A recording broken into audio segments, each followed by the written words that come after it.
আবার চলে আসলাম একটা নতুন রেসিপি নিয়ে। কি তোমরা ওয়েট করেছিলে না আমার জন্য?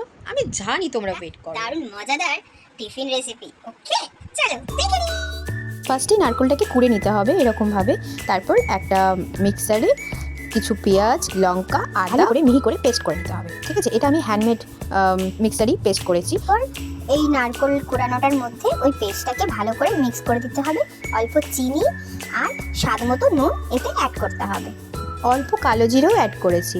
আর সমস্ত পেস্টটাকে ভালোভাবে মিক্স করে নিতে হবে। ময়দাটাকে আগে থেকে মেখেই রেখেছিলাম। তারপর এক এক করে ছোট ছোট করে এরকম লুচির মতো বেলে নিয়ে তার ভেতরে পুরটাকে ভরে দেবো। ওই যে নারকেলের পুরটা বানালাম সেই পুরটাকে ভরে দিতে যেমন খুশি শেপ দিতে পারো। আমি এখানে প্যাটিসের মতো শেপ দিয়েছি, কারণ টিফিনটা যাতে সুন্দর দেখতে লাগে। কড়াইয়ে তেল গরম হয়ে আসলে এক এক করে ছেড়ে দেবো।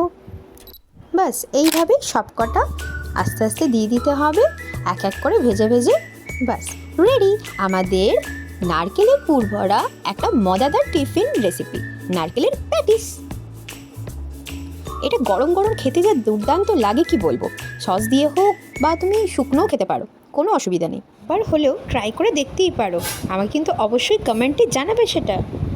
চলো, আমার তো টিফিন বক্স রেডি হয়ে গেল, তোমাদের কি হলো? চলো tata, bye bye. Please like and subscribe my channel.